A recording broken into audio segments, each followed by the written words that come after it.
systems further organizational success and create a competitive advantage track. My name is Dr. Connie Witten, and I am BAOM core faculty at Forbes School of Business and Technology, UAGC. I am the host for this session, Iterative Improvement in Nonprofit Leadership. By joining us today, you acknowledge that this session is being recorded and will be shared with TLC-related materials. Microphones will be muted for this presentation, but we encourage you to post questions and comments in the chat. Also, we've enabled the live transcription. If you'd like to use it, click the live transcription button at the bottom of your Zoom window. Now it's my pleasure to introduce you to Sarah Corpy and Rich Frazee. Dr. Sarah Corpy is the DEI Director and Academic Planner at the University of Wisconsin-Madison. She is a social justice advocate, educator, and university administration professional who values the importance of education in creating a solid foundation for a better society. She believes that access to high-quality education opportunities enables each individual to engage in a lifelong learning and exploration they need in order to lead meaningful, fulfilling lives and engage in solving our most pressing global issues. In order to build a more just, equitable, and inclusive society, Sarah is convinced that positive change is created through the collective impact of individuals doing what they can, when they can, from where they are. As a lifelong learner, she strives to embody her beliefs and live her values each day. Dr. J. Richard Frazee holds a music composition and theory degrees from University of Wisconsin-Madison, DMA, an MA from Truman State University in Kirksville, Missouri, and a BS from Wisconsin Lutheran College in Milwaukee. He's taught students of all backgrounds in a variety of settings, face-to-face, online, private lessons, workshops, lecture recitals. In recent years, he's primarily taught online. He works as an instructional consultant at the University of Wisconsin-Madison's Center for Teaching, Learning, and Mentoring. In addition, Rich is honored to serve as president of the Association for Distance Education and Independent Learning. Now, please welcome Sarah and Rich and enjoy their informative presentation. Well, thank you so much for having us. Sarah and I are very excited. We just had a really valuable time putting this together. And again, we're looking at iterative improvement in nonprofit leadership. And specifically, Sarah and I will be talking about leadership roles that we've had with the nonprofit organization, the Association for Distance Education and Independent Learning, and how we can apply Demings ideas to keep raising the bar with a volunteer-run organization. Sarah, I'll pass the baton to you. Wonderful. Thanks so much, Rich. As Rich mentioned, we are both involved in the leadership of the Association for Distance Education and Independent Learning. I'm really excited that Rich is going to be our president this year. I've just wrapped up my term as immediate past president, and I am still serving the organization as treasurer. So I'm going to kick us off with a super brief overview of Demings' 14 points. And I also have a link here for folks who are maybe wanting more information about Demings' 14 points. So William Edwards Deming was an American engineer, statistician, professor, author, lecturer, and management consultant. He lived from 1900 to 1993. He was educated initially as an electrical engineer and later specialized in mathematical physics. He helped develop the sampling techniques that are still used by the US Department of the Census and the Bureau of Labor Statistics. Dr. Edwards Deming offered 14 key principles for management to significantly improve the effectiveness of a business or organization. And many of these principles really are philosophical. Others are more programmatic. All are transformative in nature, and the principles or points were first presented in his book, Out of the Crisis. As noted by Dr. Deming in The New Economics, my 14 points for management follow naturally as application of the system of profound knowledge for transformation from the present style of management to one of optimization. So Demings' philosophy was that when people and organizations focus primarily on quality, quality tends to increase and costs fall over time. However, when people and organizations focus primarily on costs, the costs tend to increase and the quality declines over time. Deming advocated that all managers need to have what he called a system of profound knowledge, consisting of 4 parts. Now, I'm not going to take the time to read all of that here at this point, but I will provide another link in the chat. And through this link, you'll be able to access a document with the 4 parts of Deming's system of profound knowledge and his 14 points for management. The system of profound knowledge is the basis for application of Deming's 14 points for management.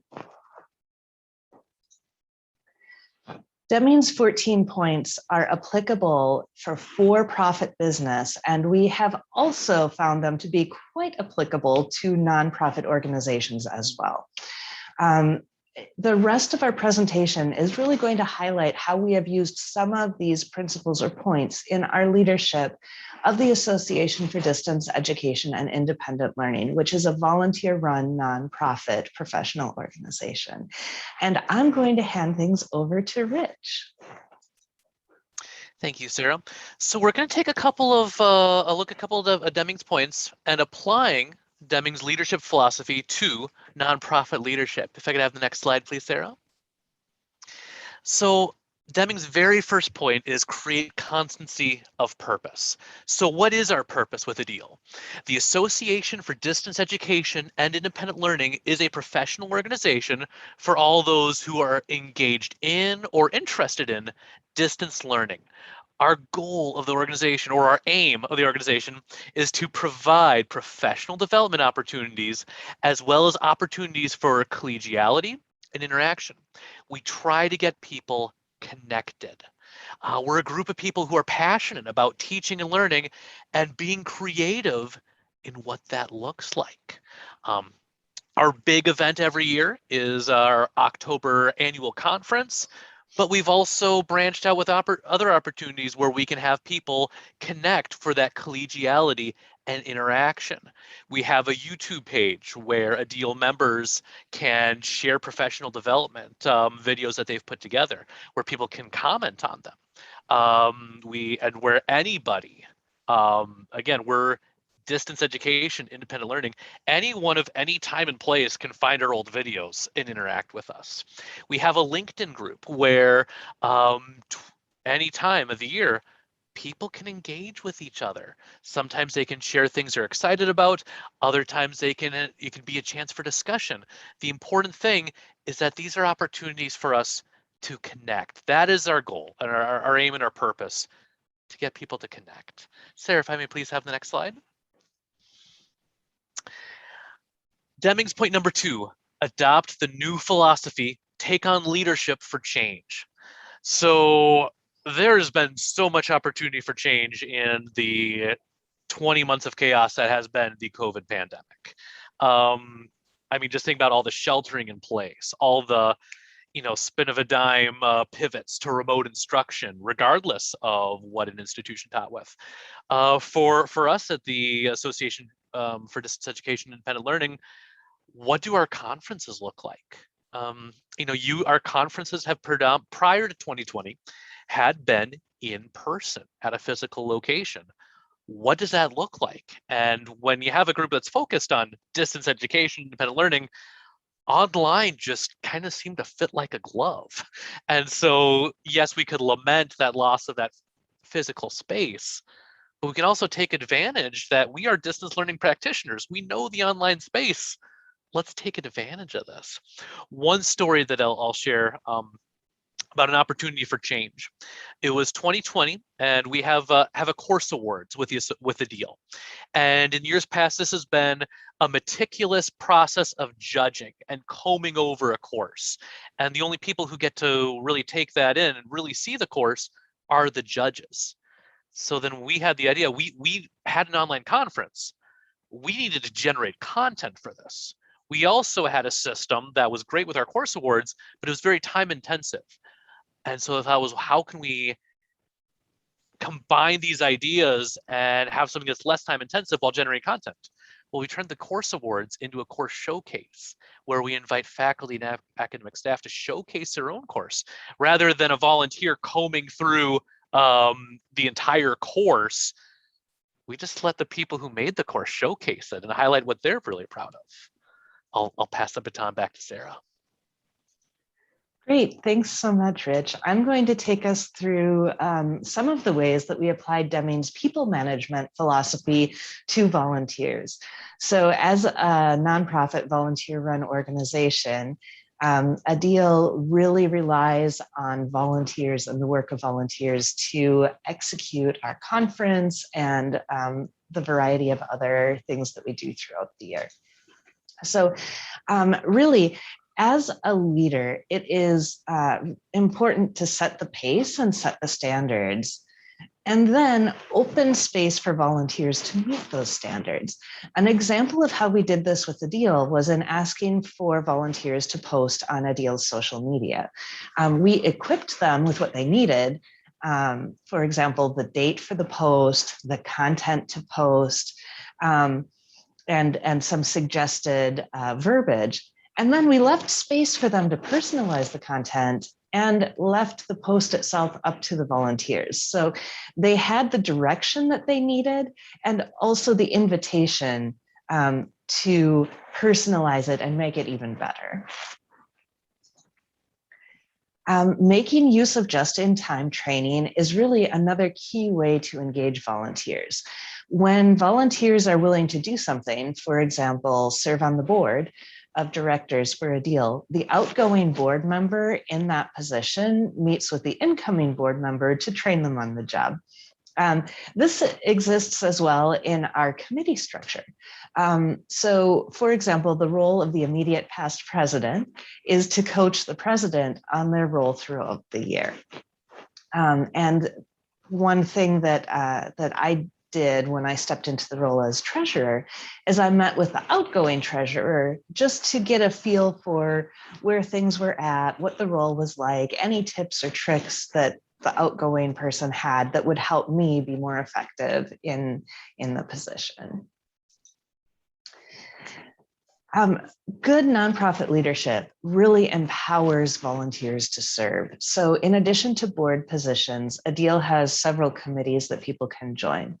There are also committee chair duties that people can step into to develop their leadership skills. The committee duties are defined by the board, but the work of the committee itself is left up to the volunteers serving on the committee. This creates space for people to take ownership of their own work within ADEAL. Some of our committee examples are the awards committee, as Rich highlighted earlier. We also have a website committee, a marketing committee, and a scholarship committee. So there are very many committees and very many ways for people to serve and take leadership roles also when they are not on the board of directors. Encouraging volunteers to collaborate on projects beyond committee work and to connect during informal networking events is a strategy that we have found encourages collaboration and reduces barriers between committees. So for example, when the conference chair is working on details for the conference, if they can connect with the chair of the marketing committee and the chair of the social media committee, and all of those chairs are able to collaborate, we can really promote the conference in a way that we wouldn't be able to do if we didn't have that connection and collaboration. So really, a vigorous evaluation of what it is that we're doing is really great and important way to improve the quality of what we can offer at a deal. We are always learning. So every event that a deal does, every conference we plan, every situation we face is an opportunity to learn and improve on our processes. Leaning on and trusting the expertise of volunteers really helps us to engage in iterative improvement as well. So I think Connie shared in the introduction that Rich has extensive experience studying music. I have extensive experience studying language instruction and German language and culture. We are not your experts for marketing, although there are other members of the deal who are. And so really leaning on their expertise and trusting them and following their lead helps us to be better leaders in the organization. Finally, in planning the conference and handling any other issue that comes up, the board weighs in with suggestions and support. So we also make use of ad hoc work groups to tackle sticky issues and items that come up irregularly. When we conduct elections for our board of directors, we often have people running for a position that they're not actually elected to fill. And this is really a great opportunity for the organization to recruit committee chairs. Committee chairs join the board of directors meetings and can be engaged with the topics that the board takes up, but they don't have a vote at those board meetings. So really one important engagement strategy is making sure that everyone who wants to be involved has a meaningful role. And this supports a deal's health as an organization. All right, Rich, I'm going to hand it back over to you. Absolutely. So we have a lot to celebrate at a deal. Sarah, let's get to the next slide. You know, one of the ways that we foster that culture of celebration, Demings point number 4, minimizing total cost. And, you know, here it talks about, you know, that could be on the supply end of things. We've found ways that we can just lower the cost and remove financial barriers for anyone who might be interested in becoming a part of the organization. We had in fall of 2020 and in spring of 2021, we were in a position where we were able to make our conferences free. We did not want a financial barrier getting in the way of somebody connecting with us to celebrate education. We had for our October 2021 conference, our most recent one, we did have a cost, but we kept it lower. We found ways to have it a much lower cost conference than what we had in years past. Again, it made it very accessible. In addition to that, it was made really clear, we understand things with COVID are crazy. There are a lot of people who are financially hurting. Even if that low cost wasn't accessible to them, we still created invitations where anybody could still attend the conference. I gave my email address. I was a conference chair. You can still attend. We'll find some way to make if that $21 doesn't fit into your budget. Yes, money is great. Yes, we have a budget. Yes, it's important that we're bringing in revenue. But what's more valuable for our organization than that $21 for this past conference are those connections that we're making and getting people excited about our organization and giving them a chance to grow our membership, build connections, give them opportunities to serve. If I could have the next slide, please, Sarah. So 4 points that I've lumped together because I think there's a strong connection.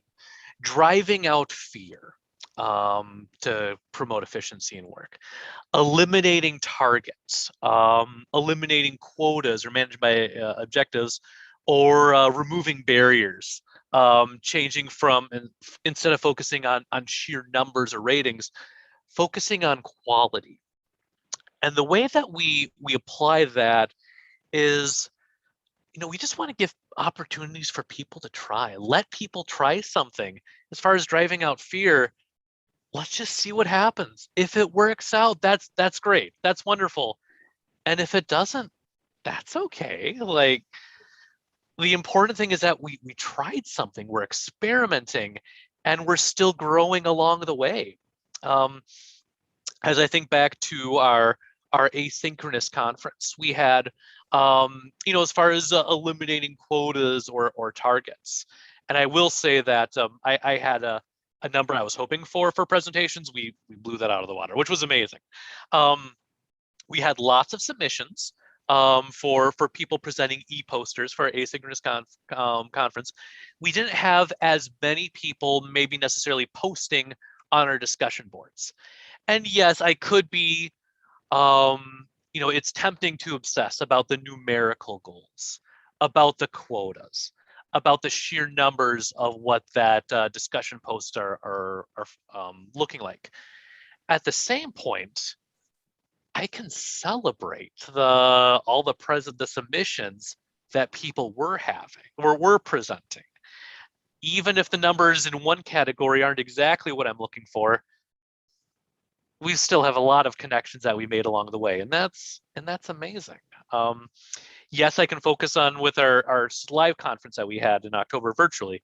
Yes, I can obsess about how many registrations we had or how many people showed up at this session or that session, and that's important stuff. But I also think about the one-on-one connections I made, the conversations that I was able to continue on LinkedIn. And that's powerful stuff. Those one-on-one connections that we build. That what makes our organization. Any numbers we get, goals, etc. It's great, but it's the approachability, it's the connections that we make along the way. I'll pass the baton back to Sarah. Great, thanks so much, Rich. So I'm going to talk really quickly about building a culture of iterative improvement, because I do want to make sure that we have some time for questions at the end. So really, many hands make light work. So when we can engage more volunteers, productivity increases. Intentionally including more diverse perspectives also increases the quality of the product. So especially with nonprofits, it can be really easy to recruit volunteers that are like existing volunteers. But engaging volunteers with different perspectives, different backgrounds, and different areas of expertise really takes intention and planning. So transformation, really, it's everybody's job. The leader sets the direction and the pace and empowers people to serve. Empowering people to serve accomplishes the transformation, especially with a volunteer-run organization. Empowering volunteers and permission giving to take responsibility for tasks are really key jobs of the president and the executive committee. One of the most impactful things that a leader can do is show vulnerability by calling out mistakes they have made and modeling how they are repairing those mistakes or learning from those mistakes. This really, Connie, I see fear and lack of trust destroys creativity, your comment in the chat there, and this ties so well to what Rich was talking about. Really demonstrating that mistakes are okay and that we will learn from them and that we will grow from them. This shows team members that they don't have to get it right all the time. And it shows volunteers that the organization makes room for risk-taking and authentic learning. So really, self-improvement can be encouraged by the president, the board of directors, by modeling self-improvement.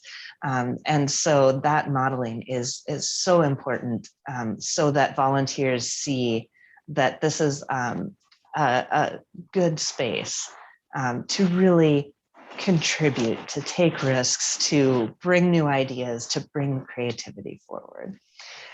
So with that, I think we are going to open things up for questions. So you're welcome to unmute and ask a question and or put it in the chat for us.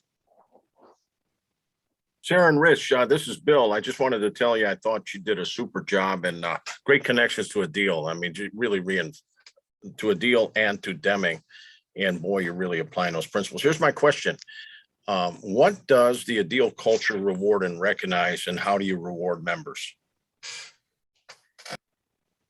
Now, that's a really great question, Bill. I think really the Ideal culture, and Rich, jump in at any point here. We really reward efforts by people. We reward creativity. I haven't ever been at a board meeting where someone says, I have an idea, and the rest of the board goes, So it's more of a culture of someone says, I have an idea, and the board says, tell me more about that. And maybe the timing of the idea might not be right, and we might have to postpone things for a year or, until we get certain things in place with the organization. But really, it's an organization that really rewards people being creative, people stepping up, people wanting to take responsibility of something. This year, brand new this year, we have the President's Excellence Award, and this was created by our immediate past president, Aisha Haynes. And this, she uses this award to recognize members of ADEAL who are doing incredible things. And it's not the type of thing where everyone gets an award, but throughout the year, as things happen, as things come to fruition, this is a way that the president can say, hey, you're doing a great job, and the organization really appreciates what you're doing here. Yeah, and just to jump in on that, just with my own experience, what I consider some of the most rewarding things have been just opportunities for growth. As a volunteer, we needed the YouTube page kind of updated. I had never done that before, and I got to learn how, and I got to develop the chops, and that's huge. Beyond that, a lot of the opportunities that we have to serve, they make pretty nice lines on the CV. A deal board member, a deal president, a deal treasurer, conference chair. Those sort of things, those resume lines, those CV lines, those things you can put on your LinkedIn, I mean, they kind of pay for themselves with like the work you put into that. We also have various awards that members of a deal can apply for. We have a course showcase where people can have their course. I mentioned with the course awards, it is a juried submission. Just to have your thing make the course showcase, that's impressive accomplishment. We also have various awards that courses can get. We give certificates to our people who are submitting things, presenters, the awards winners. And as I make those and send them out, the appreciation that people get for that, here I just, honestly, I spent maybe a minute or two putting this certificate together, but the email of appreciation that I get from the person clearly was worth infinitely more than that 1 minute worth of typing their name into a certificate and sending that to them. Rich and Sarah, I love the connection to empowerment and engagement. What is your vision for the group? Yeah, our vision for the group is a chance to, yes, we love to grow and get more members, but I want that to be organic. And I never would want any sort of numerical growth to replace our mission. What really, if I could describe a deal with just two words, positive energy. It's people who are happy to support each other. I can remember the first time I presented at a deal, like there was the organization's president, like who showed up to my session, and not only was showing up, but is attentive and just like non-verbally engaged, and just me being a first-time presenter, like that's the president who's like showing up and engaged with my group. That to me, anytime where we get to make those just real positive impact, that to me is what I know we're having success, is when we get those, pardon my lack of an academic word for it, but the warm and fuzzies. Like that's when we're helping each other out, when we're supporting each other. Yeah. That to me is when we're meeting our group's vision. Well, this was a great presentation, and we really thank you for sharing. And we thank you for sharing your group with us, and hopefully you will have some more participants. And I want to thank the audience for participating in this session as well. We encourage you to attend our next keynote presentation, which is Dr. Karen Sibley, and she speaks to, Georgia allergies. Serving Students in Transforming Society, today at 2 p.m. Pacific Time. Enjoy the rest of the TLC. Have a wonderful day, and our next session will begin in about 30 minutes. Thank you so much. And just to take advantage to promote a deal, just pop in our website into the chat. Check us out. Engage with us. We'd love to connect with you. Thank you.